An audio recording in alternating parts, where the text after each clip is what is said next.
everybody, Jeff Siegel here with your Wellness Q&A. Today we've got a question that asks, what is the one practice or routine that you think has had the biggest impact in your health or well-being? Now there are so many different things I could talk about here, but there is one. There is one practice. There is one thing that I think trumps them all. This thing is more important than exercise, more important than meditation, and that's sleep.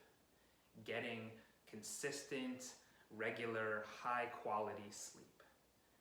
And now, I know you're probably not surprised. I'm not the first person to ever say, yeah, you should be getting more sleep, or yes, we live in a very sleep-deprived culture. And maybe you're already doing a lot of really good things in terms of taking care of your sleep hygiene.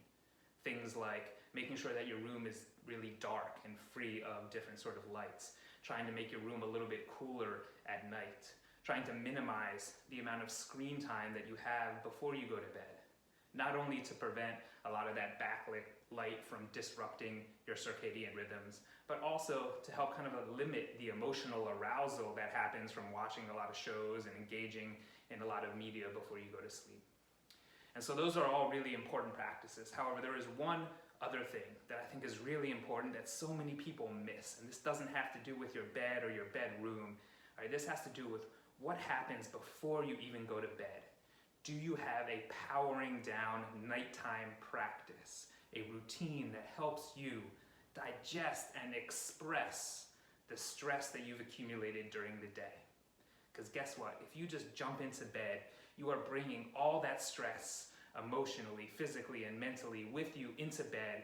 And then as your body is trying to go to sleep, all that stuff surfaces and comes back out. And that often leads to really disrupted, low quality, fragmented sleep.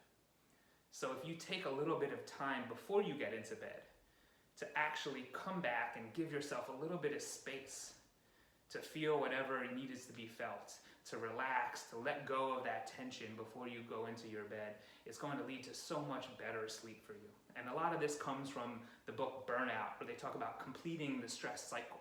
This idea that as we go about our days, we often have a lot of emotions that arise and are triggered. But once an emotion is triggered, it needs to move through its process. It needs to run its course. However, a lot of times we don't allow that to happen.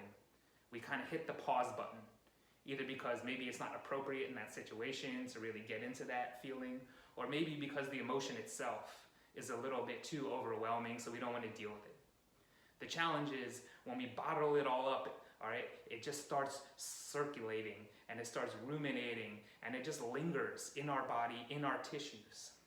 And again, when we don't allow ourselves to actually feel and process that emotion and then we go to bed, it's going to surface in all sorts of weird ways.